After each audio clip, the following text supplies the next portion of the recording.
la palabra de Dios. Alabado sea el Señor.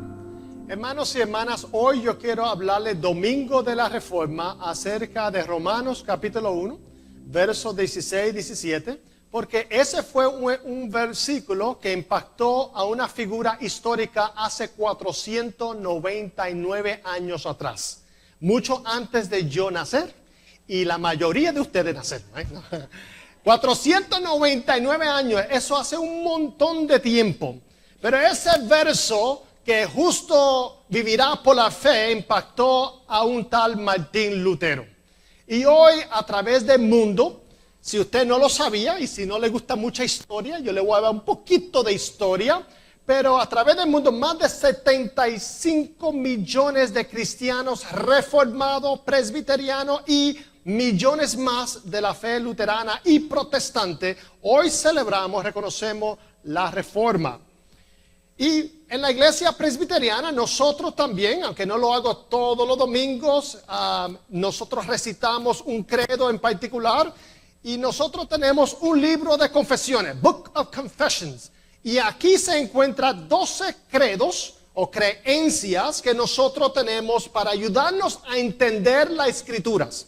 Obviamente esta no es la única manera, pero es una manera que muestra documentos confesionales, documentos de las historias, empezando con el siglo IV hasta el siglo XX, 1991.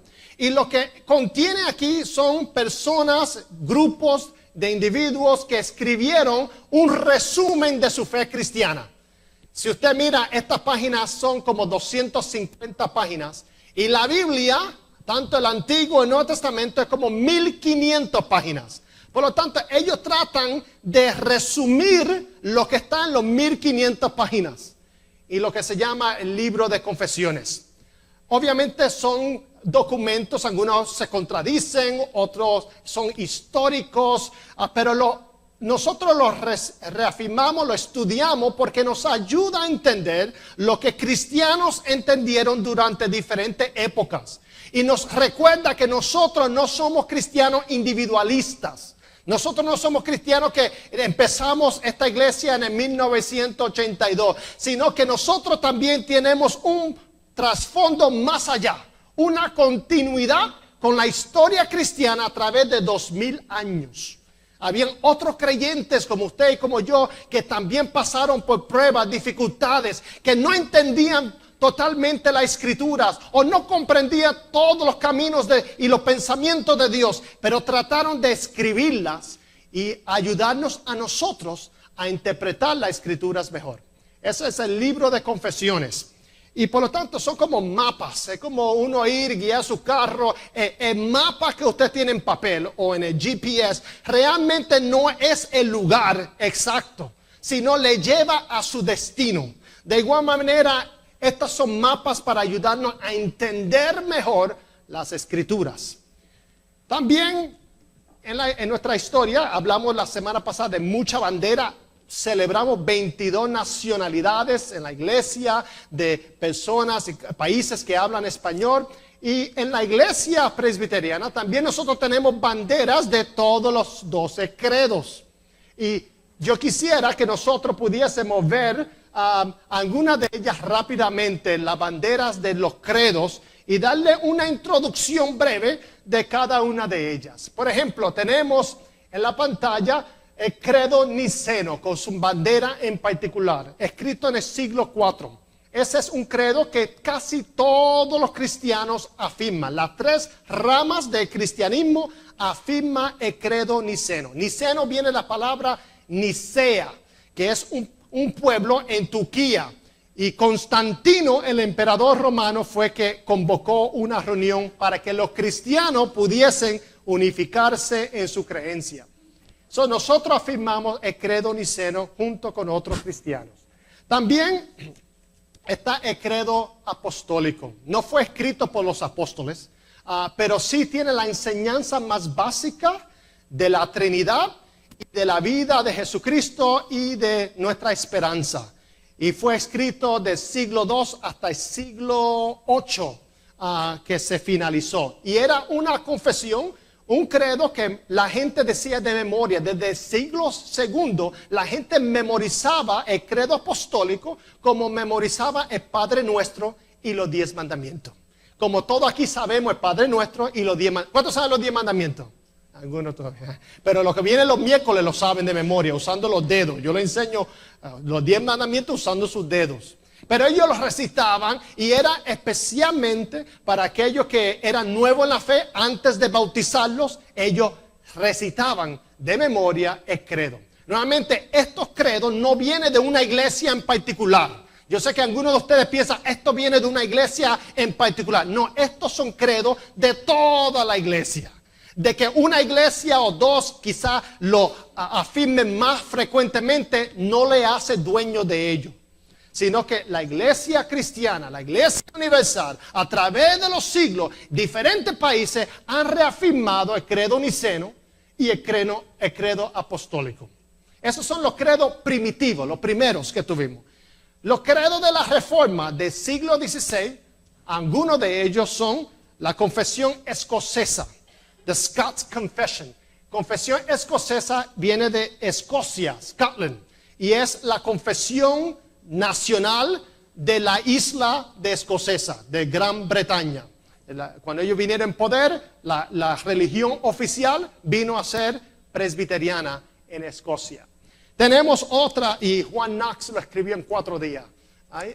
Tenemos también el Catecismo de Heidelberg, que es mi favorita. Catecismo significa preguntas y respuestas. Tiene los 10 mandamientos, el credo apostólico, el Padre Nuestro, de forma de pregunta. Antes de Xbox, antes de Internet, antes de todas estas cosas, PowerPoint, los niños y la gente memorizaban preguntas y respuestas.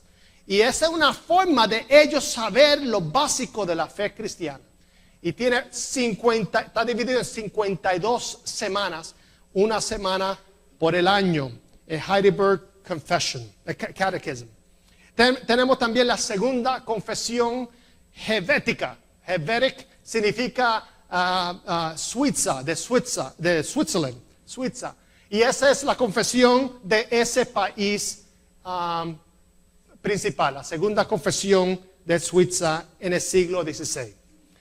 Después de la Reforma, tenemos la famosa confesión de Westminster en el siglo XVII, y esa es la más famosa entre los presbiterianos. Diferentes denominaciones, todos afirmamos el Westminster. Westminster es una iglesia grande en Londres, donde tiene un cementerio famoso, y el cementerio ahí está enterrado a William Shakespeare. Él es el Don Quijote en inglés. Él es Don Quijote para los anglos, right? William Shakespeare está enterrado ahí. Charles Darwin, el que habló de evolución, también está enterrado en esa iglesia, y muchas otras personas famosas. Y en Westminster escribieron una confesión y 2 catecismos para niños y para adultos. Ese fue el catecismo y la confesión que los puritanos, cuando llegaron a los Estados Unidos, esa era la Biblia y su confesión que trajeron aquí en los Estados Unidos. Distintivamente anglo, es de Inglaterra, de Gran Bretaña. En el siglo XX tenemos otra confesión. Uno de mis favoritos es la Declaración Teológica de Barmen. Barmen es una ciudad en Alemania. Y en 1934, cuando Hitler estaba en poder, algunos cristianos, muy pocos, pero se atrevieron a escribir una confesión en contra de la tiranía, en contra del racismo de Hitler y Alemania. Mientras que muchos cristianos se asimilaron, aceptaron tal gobierno autoritario y también tirano, idólatra, algunos cristianos protestaron y dijeron, esto no es correcto. El único que nosotros rendimos adoración, el único que nosotros obedecemos es solamente Jesucristo, y ningún Hitler, ningún nadie. Y usted dice amén ahora, pero ellos arriesgaron su vida, muchos lo mataron, otros tuvieron que huir por escribir esa confesión. Y usted debe leer la confesión de Barmen. Está en inglés, español, portugués, coreano, usted, you name it, está traducido. También en el siglo XX tenemos la confesión de 1967. Yo apenas no estaba ni para nacer todavía, ¿right? Un año más me faltaba. La confesión de 1967 habla de toda la crisis que ocurrió en ese siglo, en esa década, de Vietnam, a la guerra, a la revolución sexual, los vicios, la plenitud de vicio, etc. Y la iglesia presbiteriana habló y escribió una confesión que habla acerca de la realidad, de la importancia de reconciliación entre los pueblos, entre las naciones, entre familias. Esa es una confesión que se escribió durante esos años difíciles, esa década difícil. Y en el 1991, una breve declaración de fe fue escrita cuando la iglesia del norte y el sur se unió. Nuestra iglesia fue dividida por la esclavitud desde el tiempo de Abraham Lincoln. Se dividieron los bautistas y los presbiterianos, los metodistas, todos se dividieron. Los del norte estaban en contra de la esclavitud, los del sur estaban en favor. Ya después del siglo XX se unió, todos rechazaron por supuesto el racismo y la esclavitud. Y se unió entonces las dos ramas más grandes de la iglesia presbiteriana. Y decidieron escribir una confesión moderna. Y esa es una breve declaración de fe. Muy lindo, otra de mis favoritas también. Y recientemente la iglesia presbiteriana este año aprobó otra confesión que se llama la confesión de Belhar. Belhar es un país, una ciudad en África del Sur. Y en el 1986, aunque es nueva para nosotros, fue escrita en el 1986 por cristianos en África del Sur que estaban en contra del racismo de apartheid. Y apartheid era una política donde discriminaban oficialmente a 90% de la gente de color. Y 10% eran blancos y ellos gobernaban y oprimían a las personas de color. Y en ese entonces la iglesia se levantó y un grupo de la iglesia dijeron: el racismo es un pecado, la discriminación no es de Dios y Dios nos llama a la unión y a la reconciliación. Esos son los credos que nosotros podemos celebrar.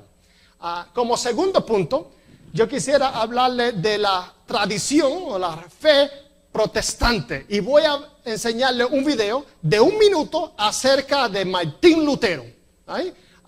Y 10 datos importantes de Martín Lutero. Estamos a unos días de celebrar la Reforma Protestante, así que hoy te traemos 10 datos sobre Martín Lutero. 1. Lutero nació el 10 de noviembre de 1483 en Eisleben, Alemania. 2. Mientras Lutero iba a su universidad, en medio de una tormenta eléctrica, prometió a Santa Ana hacerse monje. 3. Lutero comprendió que la salvación solo viene por fe, mientras comprendía Romanos 1:17 en la Universidad de Wittenberg, donde su teología se desarrolló. 4. El 31 de octubre de 1517, Martín Lutero colgó sus 95 tesis en la iglesia de Wittenberg. Estas se titulaban Cuestionamiento al poder y la eficacia de las indulgencias. 5. En 1521 se le condenó a Lutero y sus seguidores en la dieta de Worms porque él no se retractó de sus enseñanzas 100% bíblicas. 6. En 1525 se casó con Catarina Bombora. 7. Entre 1510 y 1546 predicó alrededor de 3000 sermones, a veces varios por semana o 2 o 3 por día. 8. Lutero fue un hombre de familia. Tuvo 6 hijos, 3 niños y 3 niñas. Lamentablemente una de sus hijas murió a los 8 meses. 9. Sus últimas palabras fueron: somos mendigos. Eso es cierto, en febrero de 1546. 10. En 2003 se estrenó la película Lutero, que cuenta la vida del reformador, dirigida por Eric Thiel y protagonizada por Joseph Fiennes, que por cierto la recomiendo mucho. Bueno, si te gustó esto, dale like y no te olvides de compartirlo y suscribirte a nuestro canal.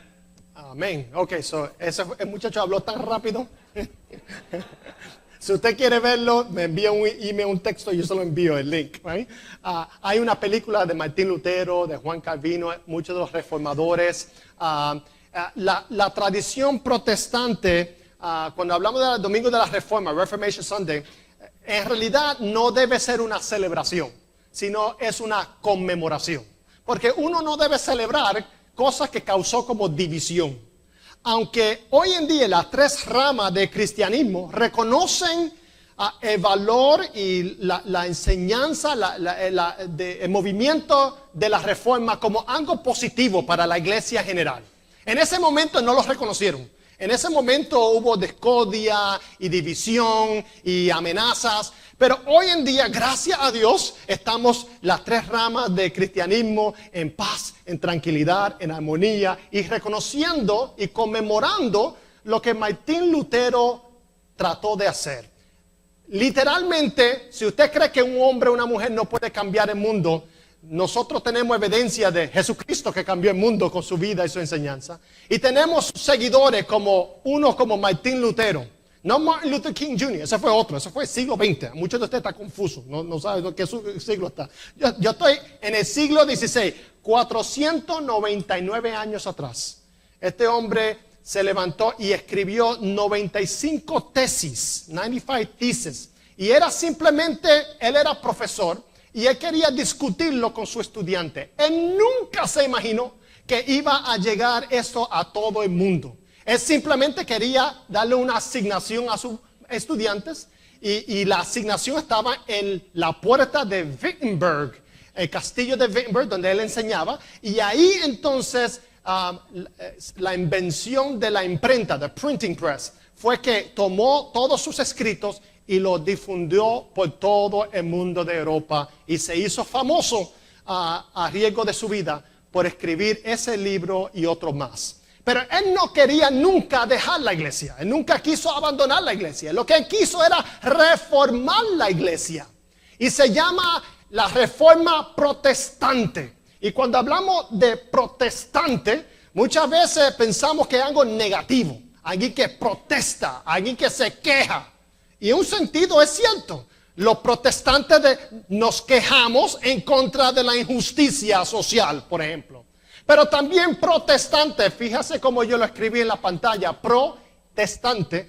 Pro significa en favor de algo y testante significa testificar. Nosotros no simplemente estamos en contra de algo, nosotros también testificamos en pro de algo mejor.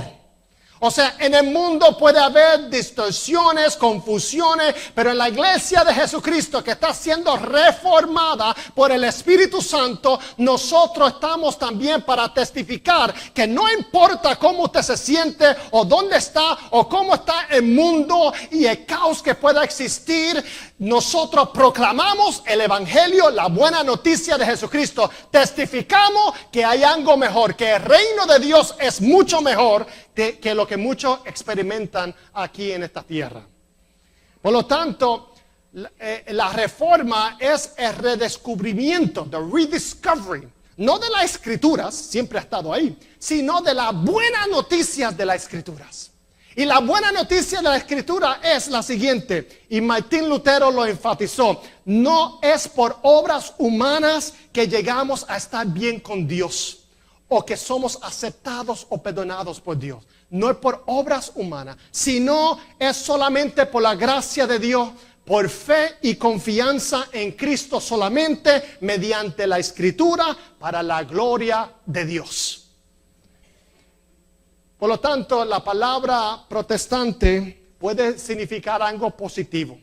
Pero Richard Rojas, un pastor presbiteriano conocido nuestro en Puerto Rico, él habló en un sermón acerca de protestante. Y algunas veces la necesidad que Dios levanta hombres y mujeres que son como Juan el Bautista. Juan el Bautista protestó, ¿no? También Pablo protestó. Aún Jesús mismo en su ministerio protestó en contra de ciertas costumbres que no eran buenas o que no eran saludables. Ellos crearon incomodidad. Cuando alguien protesta, está retando status quo, como están las cosas. Y eso crea incomodidad y resistencia, porque muchos de nosotros no queremos cambiar. Muchos de nosotros sabemos que debemos cambiar, pero se nos hace tan difícil. O yo soy el único que paso por eso. Y yo soy el único. Gracias, hermano. Me dejan todo yo solito. Vaya confesando. Yo estoy confesándole a usted, nadie confiesa. Pero todos nosotros de alguna forma resistimos el cambio en nuestra vida. Y cuanto más también si es institucional. si es eclesial, si es organizacional, donde los cambios son más difíciles. Juan el Bautista, por ejemplo, no diga esto a la gente, pero él llamó a un grupo de religiosos, llamó generación de víboras, generation of vipers. No le diga eso a la gente, por favor, porque él también, gobernante en ese entonces era Herodes, ¿y sabe lo que lo llamó? Adúltero, está viviendo con la esposa de tu hermano Felipe. Y eso les costó la cabeza. Tenemos también Jesús también que protestó y llamó a algunos de los líderes, no todos, pero algunos los llamó hipócritas. ¡Ay de los hipócritas! Que son como guías de ciegos dirigiendo a ciegos. Pero Jesús también habló de perdonar a sus enemigos. De perdonar 70 veces 7. Por lo tanto, nosotros vemos que aún en el ministerio de Jesús, vemos que Él protestó ciertas cosas. Necesitamos protestar cosas que necesitan cambiar. Y si usted no lo hace, Dios va a levantar a otra persona. El Espíritu Santo va a levantar hombres y mujeres que pueden decir, la iglesia está incorrecta o nosotros tenemos que cambiar en una forma u otra. Hasta que hagamos caso. La cruz de Jesús fue una protesta. Una protesta contra la injusticia, la maldad humana. Aún en la cruz Jesús no se quejó. Aún en la cruz Jesús no pasó maldiciones a nadie, no, malos deseos a nadie. En la cruz sus palabras primeras fueron ¿qué? Padre, perdónales porque no saben lo que hacen. Jesús trajo una revolución, pero lo trajo sin violencia. Jesús supo que la revolución espiritual no se resuelve con la violencia, con el pleito, con el tira y jala, sino que Él nos mostró a nosotros que uno puede protestar la injusticia para cambiar y transformar los corazones de los seres humanos. Él sabía lo que estaba haciendo y Jesús de su propia forma inició una reforma protestante en contra de las cosas como se hacía en ese entonces. Sus palabras hoy en día están plantadas en nuestros corazones y son como semillas que ha crecido en los corazones de diferentes generaciones, de Martín Lutero, de Juan Calvino, de Carmelo Mercado, de fulano de todos nosotros. Hemos recibido la palabra, la enseñanza de Jesús para transformar nuestra vida también. Antes, cuando uno protestaba, ¿sabe lo que hacían? Lo quemaban, lo guindaban o lo botaban de la iglesia, excomulcaban, excomulcaban se dice, es como eso mismo. No puedo decir, yo lo practiqué, hermano, yo lo practiqué todo, en la mañana lo hice bien, ahora no me sale, estoy cansado. Pero ahora ya que nosotros podemos protestar y nadie nos va a quemar, aquí por lo menos en este país, nadie nos va a guindar, significa que el movimiento protestante termina. Dejamos de nosotros testificar de algo mejor. Dejamos de nosotros quejarnos de cuando hay algo malo. Dejamos ese ministerio. No hay cosa en nuestra sociedad que todavía nosotros debemos de protestar. No hay cosa que nosotros debemos de buscar una reforma. ¿Usted no cree que nosotros necesitamos una reforma de la crisis institucional que existe muchas veces en nuestros países? La falta de interés o compromiso que la gente tiene de la vida espiritual. Nosotros no debemos de protestar muchos de los nuevos valores morales de nuestra cultura. No debemos de protestar las guerras, el terrorismo. Nosotros no debemos de protestar en contra de las drogas y cómo destruye a personas y el vacío espiritual. No hay cosa que nosotros podemos todavía protestar en contra de la corrupción de los gobiernos, la crisis socioeconómica. Nosotros no debemos de protestar en contra del racismo que todavía existe en los corazones y aún en las instituciones en nuestro país y otros países.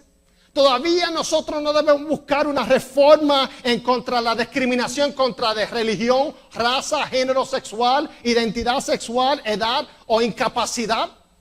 Todavía nosotros no tenemos una voz para decir que debemos de protestar que no debe haber pobreza en este país, el país más grande y más poderoso del mundo.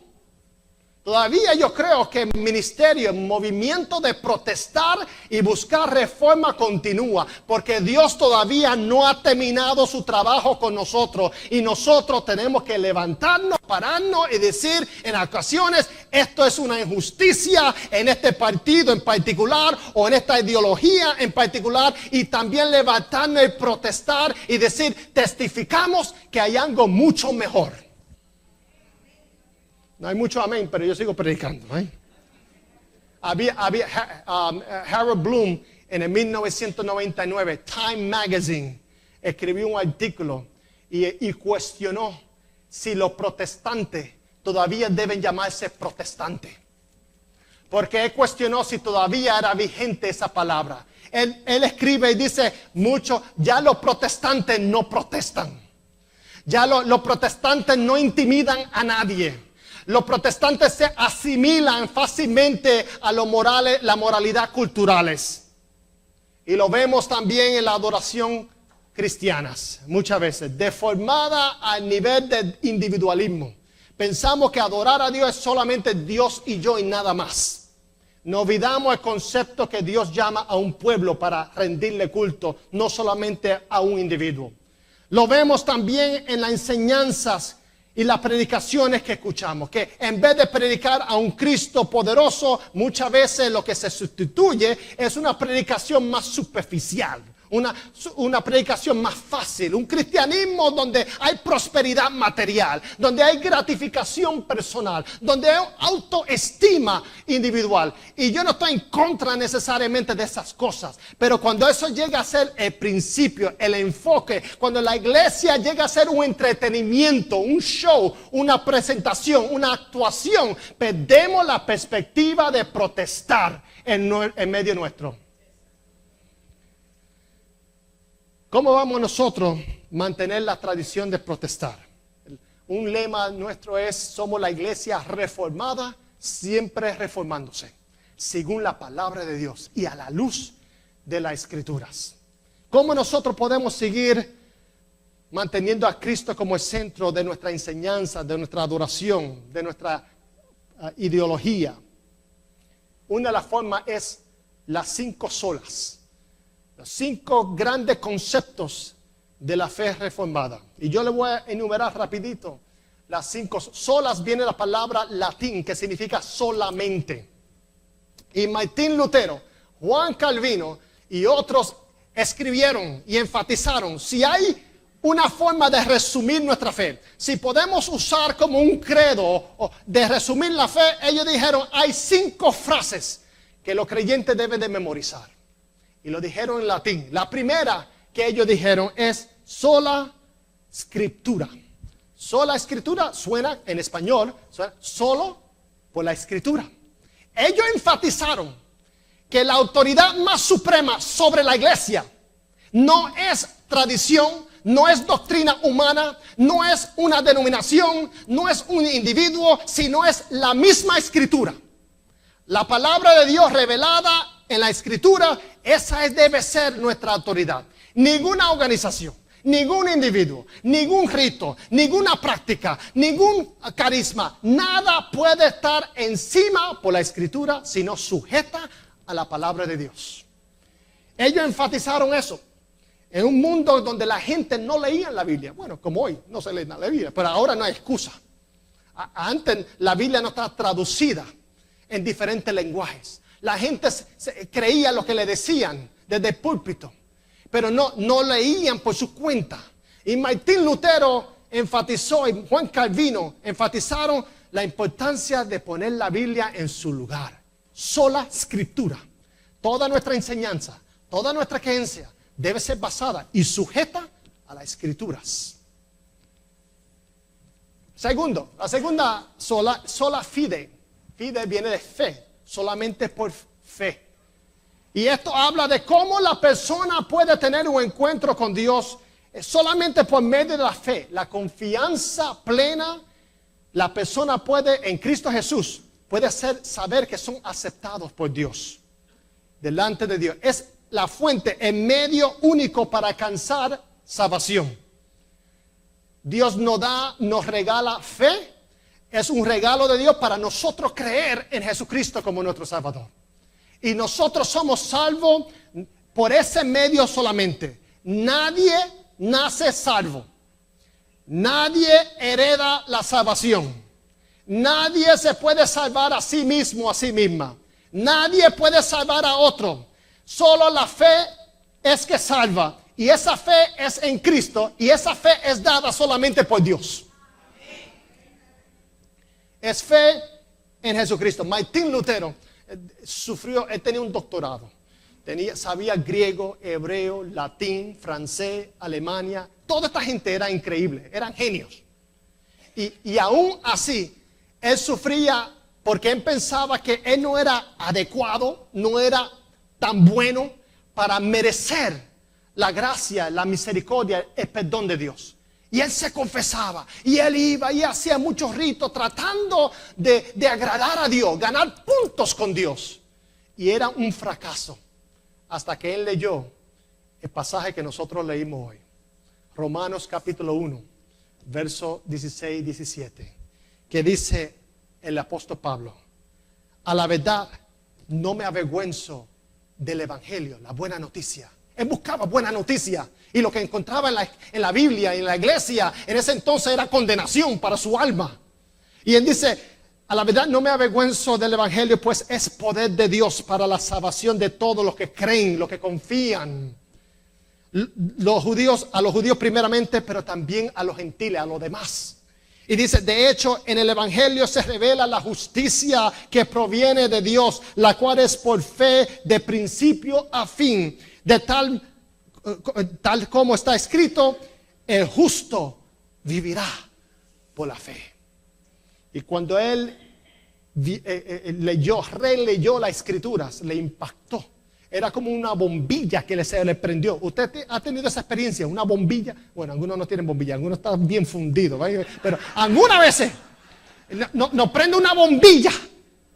Y Martín Lutero, esto es lo que dice. Él eso confesaba, él iba a su colega y le confesaba: mira, yo tuve un pensamiento, yo tengo esto.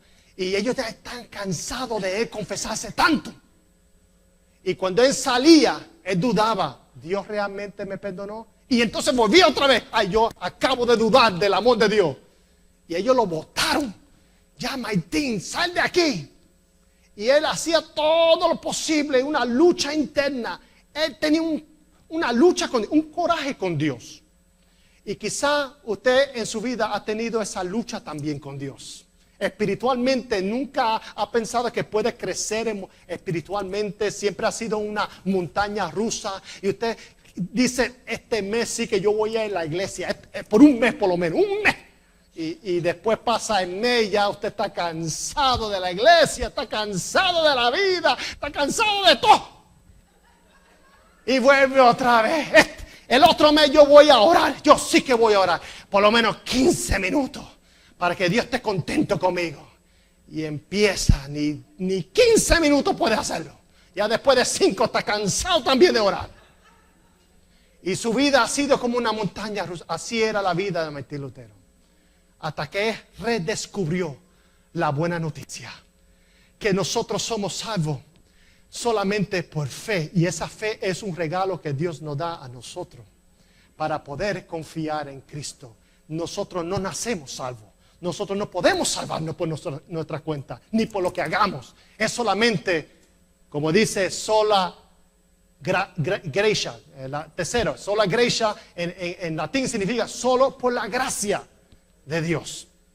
Gracia en latín como en español es la gracia de Dios, un favor inmerecido. Nadie merece la salvación, nadie por su cuenta merece el cielo.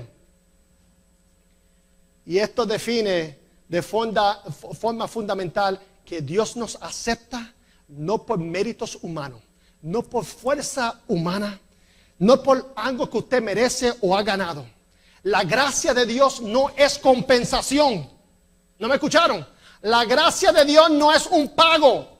Si usted por su cuenta puede merecer o ganarse algo, eso es como un pago. Y muchos de nosotros pensamos hasta el siglo XXI, nos hemos olvidado Esta doctrina, sola gracia, que significa solamente por la gracia, es que somos aceptados por Dios. No es por lo que usted haga o no haga. La gracia es solamente para las personas indignas, para las personas que no lo merecen. Esa es la gracia de Dios. Y gloria a Dios por eso.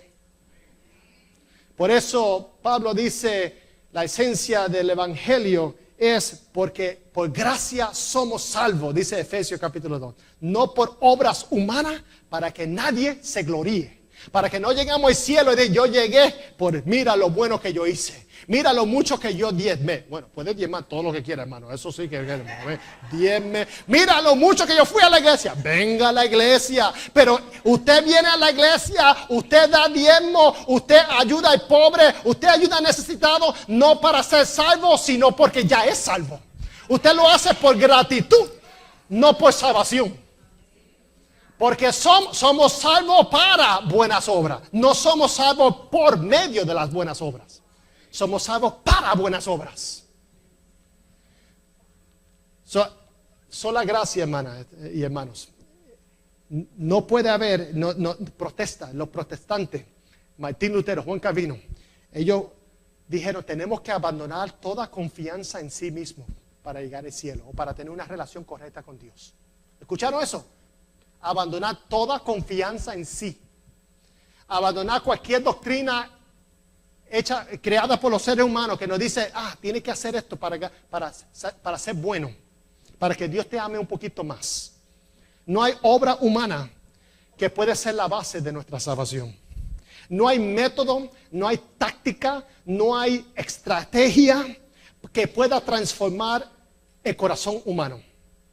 La fe que salva no es producida por el corazón humano, es dada solamente por la gracia de Dios. Solo por la gracia. Hay otra frase que debemos decir, solo por Cristo. Solos Cristos. Lo que enseña aquí es solo obtenemos la redención, el perdón por los méritos de Jesús. Esto define nuestra enseñanza principal, que es en Jesús. Ellos estuvieron de contra de cualquier cosa que exalte más la suficiencia de Cristo. Ningún rito, ninguna institución, ningún individuo puede ni debe ser el motivo de nuestra confianza. Solamente Cristo. Ningún proyecto, ninguna visión, ninguna necesidad puede competir con el primer lugar que debe tener solo Cristo. Déjame decirlo de otra forma porque no está diciendo amén, pero yo sigo. Ninguna filosofía, ninguna idea, ningún partido político, ningún argumento debe ser predicado en la iglesia que no exalte solamente ¿a quién? A Cristo. Solo Cristo. Tenemos fe en Cristo, no tenemos fe en nuestra fe, no tenemos fe en las oraciones, no tenemos fe en la iglesia, tenemos fe en Cristo solamente. Él es el único que nosotros rendimos adoración y nos sujetamos a Él. Él es el Señor de la iglesia y el Salvador para el mundo. No puede ser su familia, no puede ser su esposo o su esposa, especialmente ellos, no puede ser ellos. No puede ser sus hijos tampoco, que tienen, y con todas sus cosas sin vergüenza que hacen. No puede ser los nietos, nadie, no puede ser pastor. La pastora, no puede ser la denominación o una iglesia. Nada puede tomar el rol principal, nada puede competir con Cristo.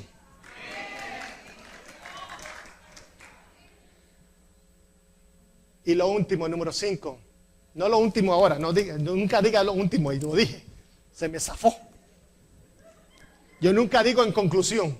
Porque cuando yo digo en conclusión, si digo en conclusión, ya usted cierra la mente, cierra la Biblia, ya está pensando en el Golden Corral y cosas así. Y ya yo lo perdí. Es el último punto número 5, eso es lo que yo quiero decir. Usted se fija, yo nunca digo en conclusión. Y cuando enseño a gente que predica, yo digo, nunca diga eso. Porque el mensaje nunca concluye. Después la gente sale aquí y el mensaje debe continuar. Punto número 5. Solo a Dios sea la gloria. Soli Deo gloria. Soli Deo gloria. significa que el creyente reconoce solamente Padre, Hijo y Espíritu Santo, que merece toda la honra y gloria y poder para la obra salvadora de nuestras vidas. La adoración verdadera está enfocada en Dios. Los reformadores, ellos protestaron en contra de la adoración que existía, que muchas veces, no todas las veces, pero estaba llena de superstition, ¿cómo se dice? Superstición, eso mismo. Y estaban también basados simplemente en pasar por rito y tradición. Y no estoy en contra de eso. A mí me gusta rito, a mí me gusta tradición. No hay nada malo de eso. Pero cuando está hueco, cuando está vacío, cuando hacemos las cosas y no sabemos por qué lo hacemos, entonces algo falta. No hay nada malo usted decir el Padre Nuestro, usted recitar el credo apostólico. Pero cuando eso se convierte solamente en un vacío y ya no hay una relación con Dios y con otras personas, entonces no es la base de solo gloria a Dios. Este concepto, Dios merece la gloria, solamente significa que la iglesia no es para entretener a la gente. La iglesia no puede ser simplemente por gusto personal. La iglesia venimos porque solamente Dios tiene un lugar principal en nuestra adoración y nuestro enfoque. Examinemos los 5 solas en este domingo de la Reforma. Evaluemos cómo nosotros estamos poniendo en práctica esta enseñanza histórica de casi 500 años atrás. Que nos reten. Tenemos que regresar como iglesia a ellas. Tenemos que regresar personalmente a lo que Dios quiere que nosotros afirmemos claramente. Necesitamos la iglesia de Cristo una nueva reforma. En junio 1520, 3 años después que Martín Lutero escribió su tesis en la puerta, que no se imaginó que iba a todo el mundo a explotar por eso, 3 años después lo llaman a un tribunal y le dejan saber que él tiene que retractarse, tiene que condenar, rechazar lo que él ha enseñado a sus estudiantes y lo que él ha escrito por libros. Y si no, lo iban a votar, excomulgar de la iglesia existente. Y cuando le dijeron eso, nervioso, Martín Lutero se levantó, habló en su defensa, las razones por las cuales él creía lo que creía. Y entonces lo que él dijo fue lo siguiente, y voy a citar: que se me convenza mediante testimonio de las Escrituras y claros argumentos de la razón. O sea, usen Biblia y usen su cabeza para hablarme, porque yo estoy usando razón y Biblia. Porque ni creo a los concilios ni a los dirigentes de las iglesias, ya que han demostrado que a menudo han errado y contradiciéndose a sí mismos. Él dice, el modelo no puede ser simplemente lo que enseñan, porque la iglesia, los concilios, han cometido errores también. Y él dice lo siguiente, esta es la frases famosas de Martín Lutero: por los textos de la Sagrada Escritura que he citado, estoy sometido a mi conciencia y ligado a la palabra de Dios. Por eso no puedo ni quiero retractarme de nada, porque hacer algo en contra de la conciencia no es seguro ni saludable.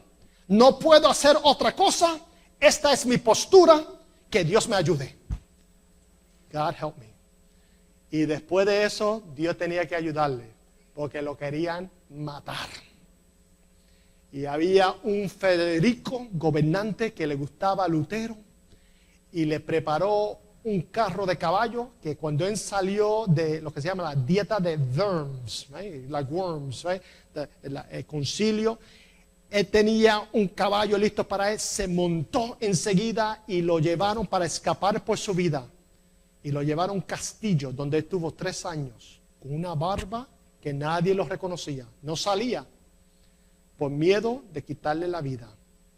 Y esos 3 años, ¿qué haría usted en 3 años que no puede regresar a su casa, a su país?